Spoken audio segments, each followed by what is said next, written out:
Good morning, everyone.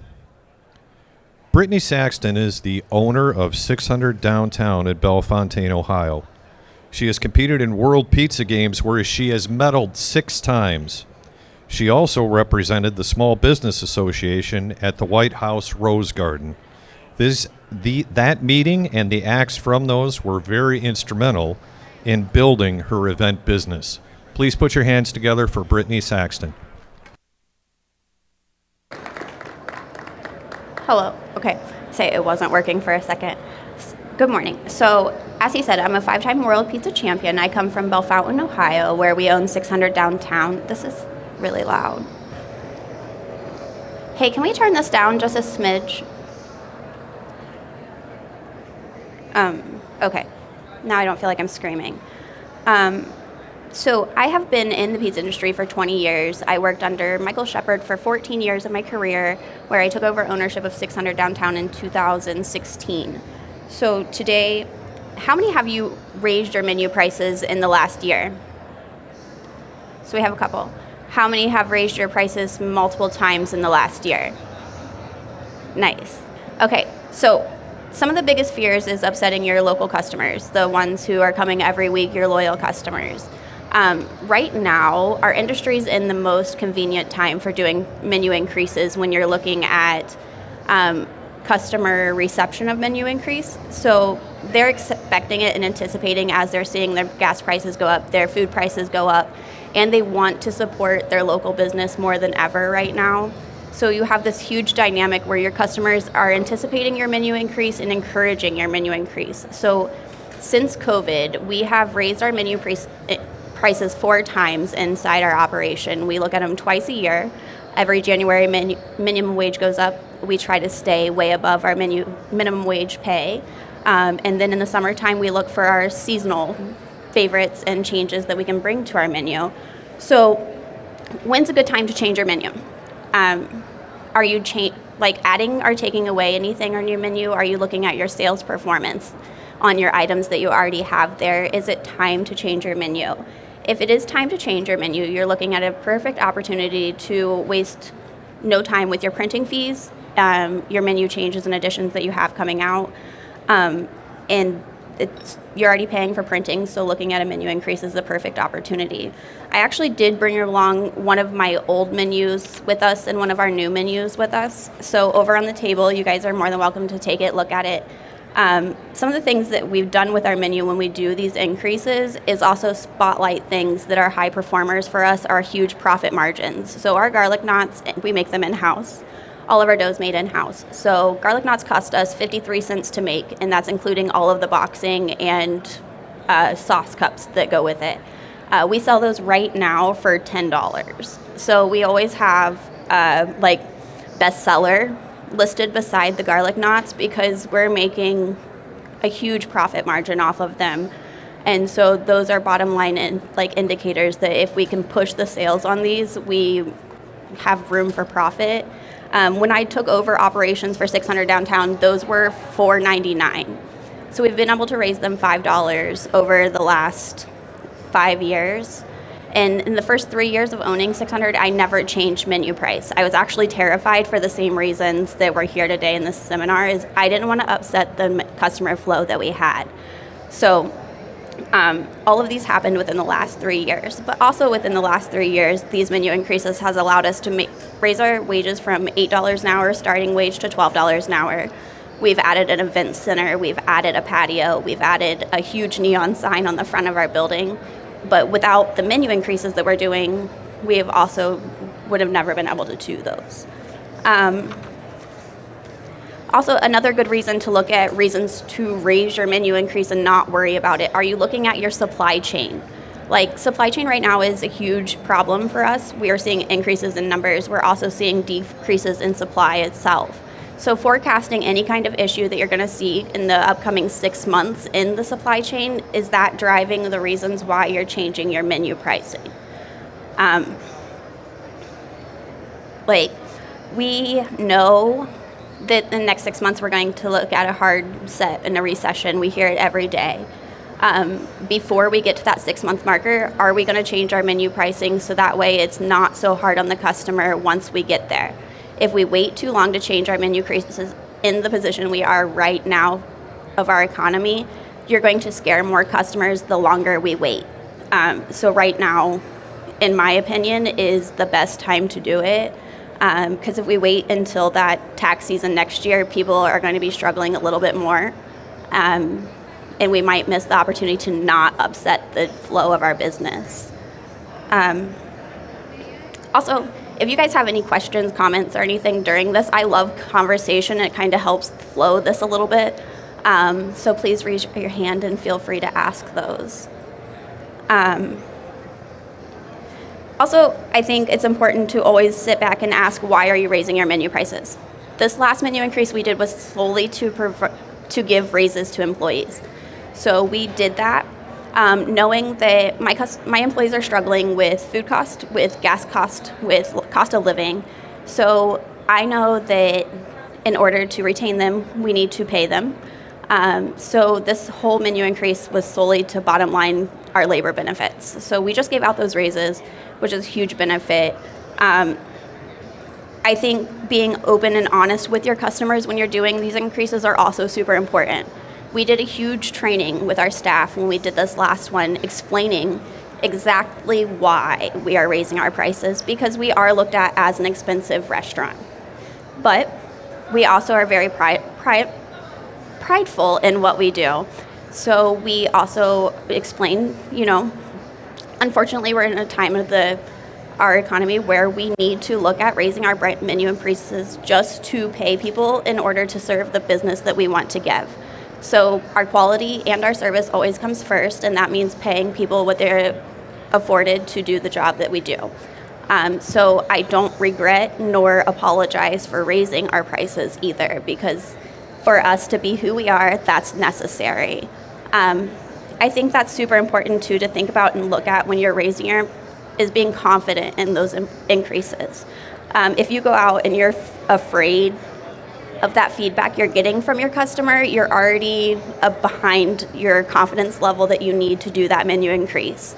You definitely want to go out and be like, I'm proud of what we serve. This is the value in which it comes, and this is how our menu is set. And just own it. So I did not time myself. I said I would, but I talk really fast. So questions, anybody? Anybody want to talk about any ideas that they have for it? No? Do you want to talk?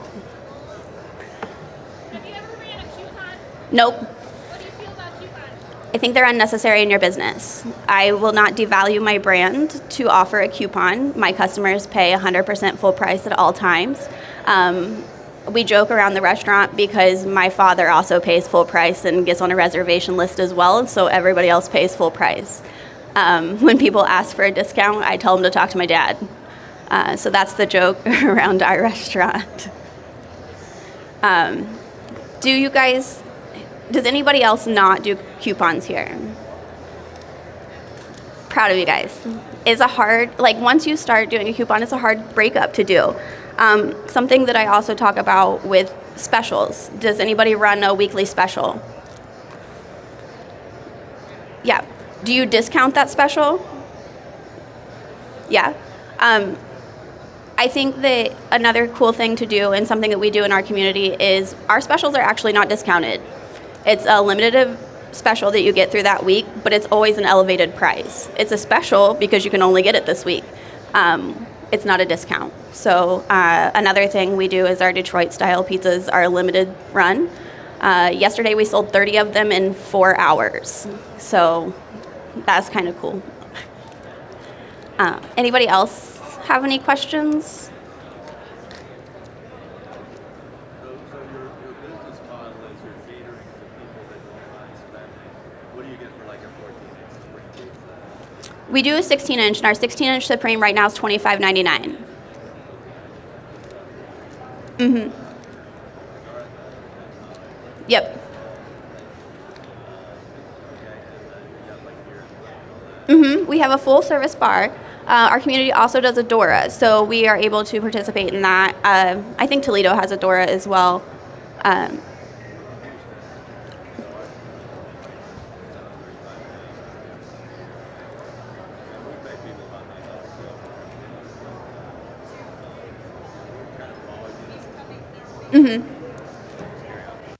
Just carry.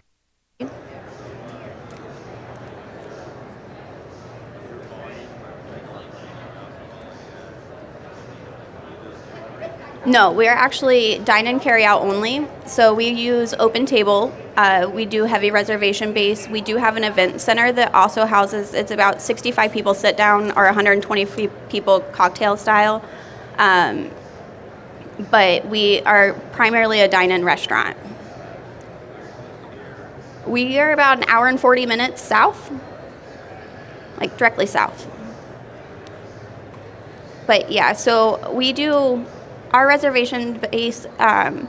We normally sit about 350 guests on a weekend night, and then also do our carry-out business as well. So our carry-out since COVID is about 25-30% of our actual overall business, but we're at 100% capacity again when it comes to the dining room.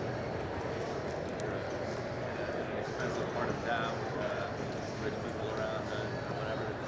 Actually, our traffic is 88% destination traffic. So we are pulling from about 2 hours away from our location, but we're blessed to be surrounded by the mountain. We have the ski resort, Mad River Mountain, in our neighborhood, and we also have Indian Lake in our neighborhood. So depending on which season, we get different crowds coming through.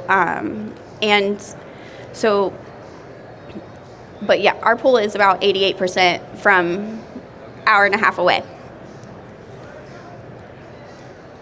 We have we're just 1 year into a larger location with our business. Do you have any tips on drawing in more dining room customers over carry out? We did this transition when I worked with Michael. We actually transitioned into dining room, and it's a slow build because it's also a learning curve from you. So one of the things that my biggest tip for you is don't try to overpromise and underdeliver. Going from delivery carry out was probably the hardest transition in my career because the dine-in expectation is so much different. So start it slow.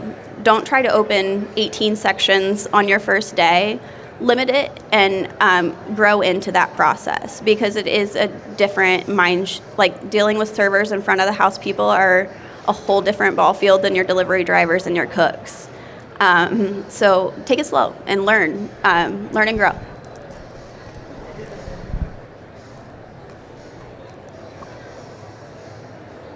Anybody else have any questions?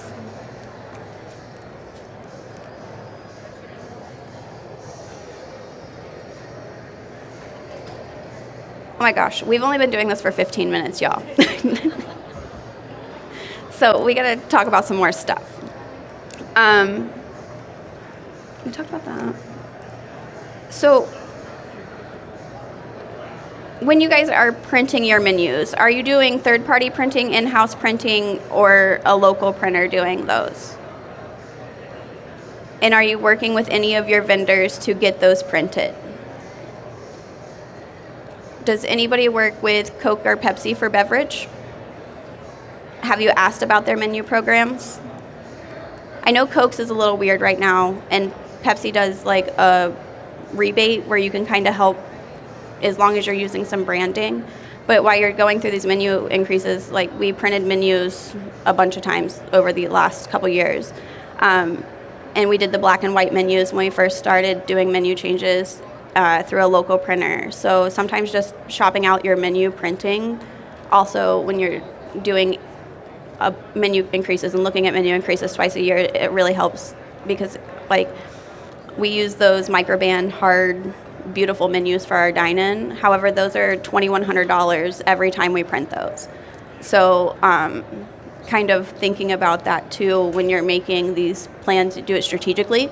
So that way you kind of get some time span out of those menus that you're printing because they give you a price break if you order so many, but then you have all these menus and you're like, well, dang, now I got to spend $2,100 again because we need to do this again. So really think hard, like when you're doing a menu increase, do you need to do, how much can you do, how much more do you need to do, breaking down your menus and just making sure that you guys are in the appropriate range of raising before you notice any mistakes. I think too with raising menus or looking at menus, we are horrible about typos. Like this is a perfect opportunity to catch those as well. I think every time we get a new menu printed, we find a new typo. We just kind of keep that in mind. Questions?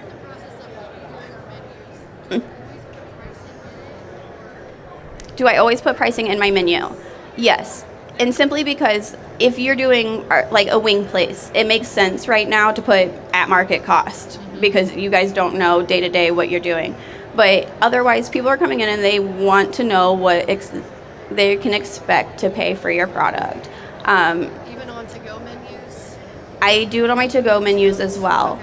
I do have a different menu for my to-go menu than I do for my dine-in because we don't do all of the products. So the menus are different, but I do put pricing in there. I think one thing I see to this credit, like we get people who call. One of our managers had a lengthy conversation the other day with a gentleman who was very upset about his cost of his pepperoni because he had a menu that was extremely outdated. So you do have that information out there, so I guess I could see that, but I think you'll get a lot more pushback when people are surprised because it was more expensive than they anticipated. I mean, if it's less expensive, they're never going to complain, but if, say, you have a $25 pizza and they were thinking Domino's, like, I'm going to get a $5 pizza, then they're upset. So I think transparency with your customers is always the best way to be, even when you're if you just talk about it, your loyal customers are going to understand. Will it price you out of some people's market? Sure. But you're always going to get more customers from the people who are coming back repeatedly.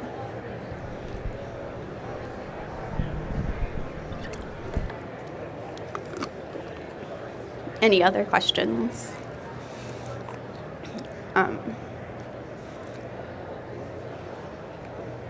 What's your Jesus. What's your favorite pizza? My favorite pizza, cheese. I'm plain. I like cheese pizza. That's it. That's it. Anybody else have any questions about raising your menu prices? What are you scared of? Like anybody, what are you scared of raising your menu prices? We have a bowling center with a full service restaurant, and I feel like people have this image like, oh, you're a bowling center. We don't pay as much on a Italian sub as some like the town over, maybe charging $12.99 and we're charging $8.49. How do you get past the stigma of? How are you marketing it? Are you out there with your marketing? Are you like, what's your photography like? Because photography, you sell a whole bunch on your social media panel, but like if you're trying to change who you are or how you're represented in your community, you got to get out there and tell them who you are and what to expect from you. I know we have a cute little restaurant in our bowling alley, and they got on DoorDash and created, like, you don't realize that you're ordering, they ghost kitchened it and kind of changed their image that way. So, I mean, that might be an avenue, kind of. Okay. If you want to change your image of your brand, you kind of got to jump out and be the change that you want to be because you are the face of your business. Mm-hmm. So your marketing will be how that avenue changes for you, I think. Okay. All right. Thanks. Anybody else? Because we still got a lot of time.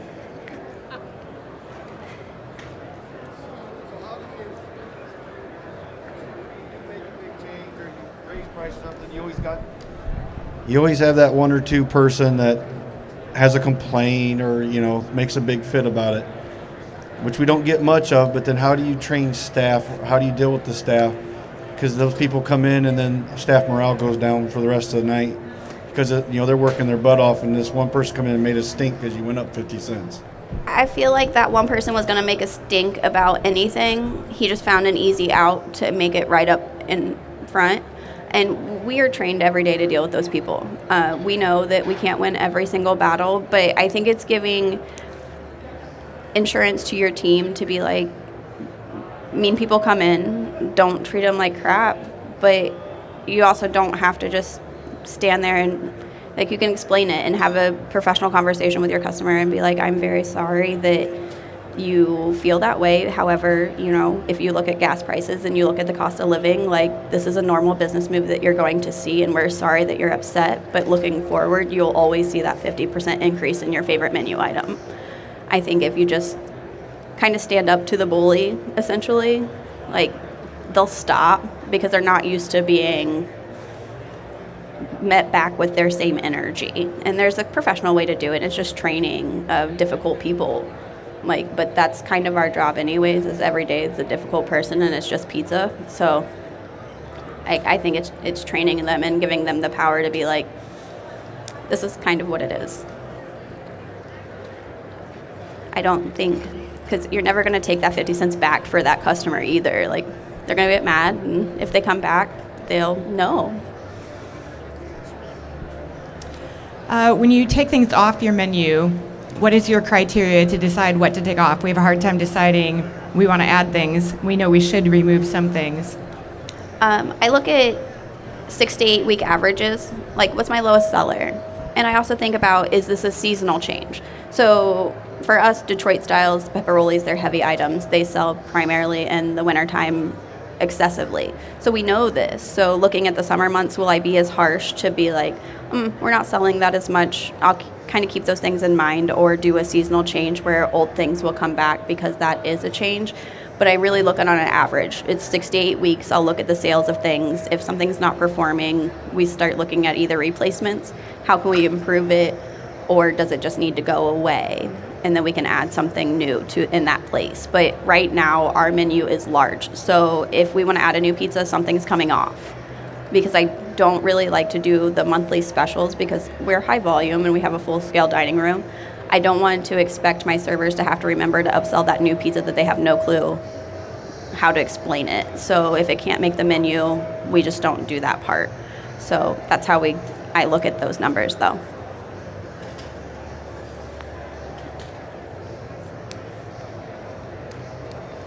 Any other questions?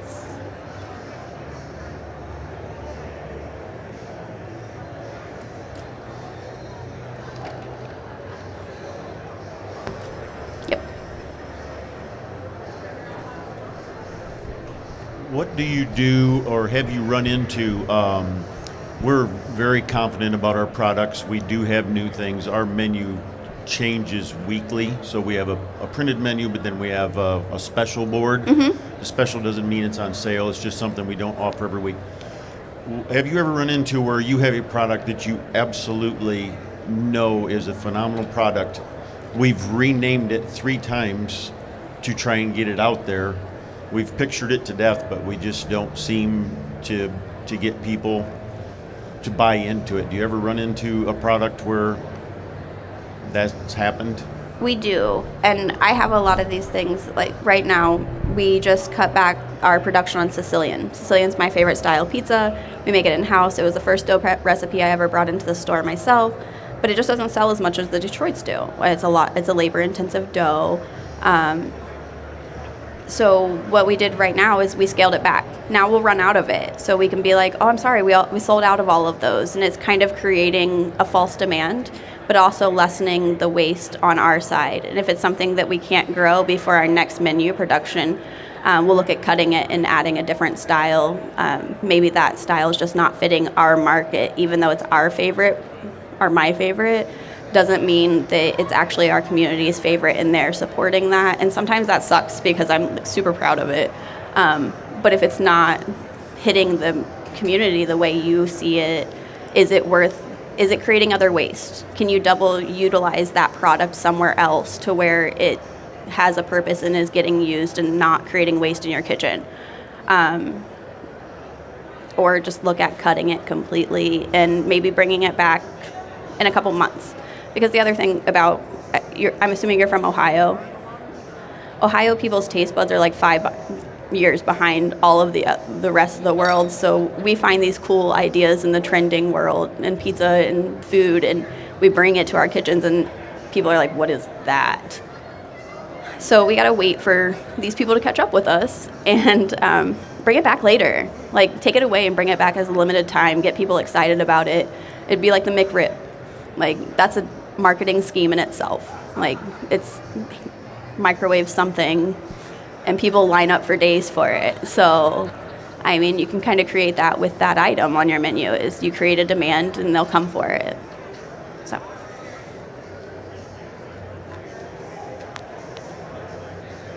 Anything else, guys?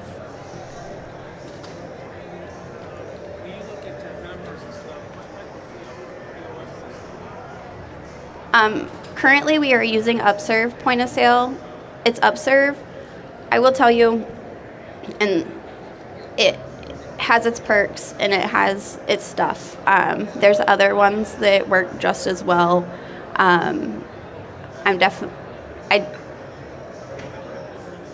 Saying this as kindly as possible, explore your options. Point of sales are POSs for a reason. Some of them work really well, some of them do not. You're going to have your kinks and quirks with any of the ones that you run into.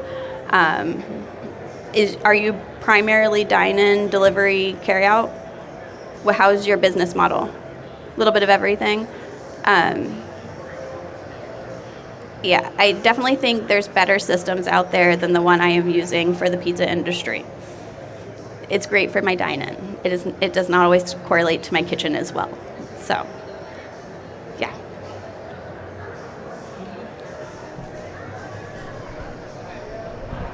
You mentioned your garlic knots having such a high profit margin. So what criteria do you look at to find products like that you can price higher than a standard profit margin you're trying to achieve?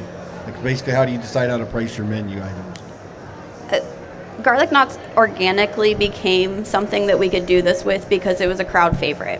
And they're super simple. They're labor intensive. We pre-make these before our rushes, and we're up to making like 800 before our dinner rush a night. But because it organically, it was a great seller and had such a low price point for us, it was an easy thing to be like, we can exploit these a little bit, raise the prices. You get a lot. If you look at other companies where they're selling their appetizers, they're $8 and $9. So these are an appetizer that's the same thing. So even though it cost me 53 cents, like it's in the same ballpark as my neighbors. So it's not extraordinary to ask that.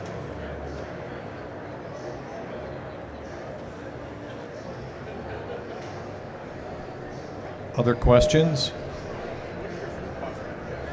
My food costs run at 28%. Mm-hmm. Questions? Anyone else?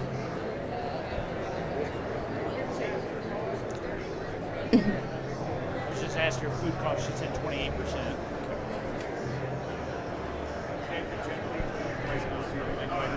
I'm sorry.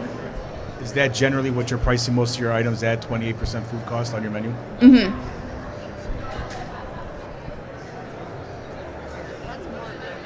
Anyone else, please?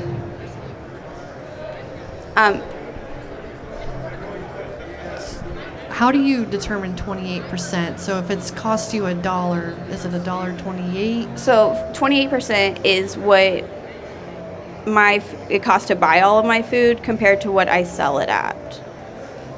And I'm not an accountant good at math. Like, I've made pizza all my life. I pay people to tell me that stuff. Okay, that makes sense. And I'm like, Yeah. No. I came from sales, so if something costs us $500, I'm like, we you marked can it do up this math way better than I 40%. can, friend. So, okay, it makes more sense now. Thanks. So I can tell you how we get there. I cannot tell you the math. They're gonna. Anyone else, so I can bring you the microphone, please?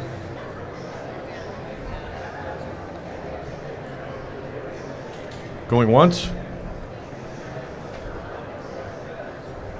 Good? Good. All right. Thanks, everyone.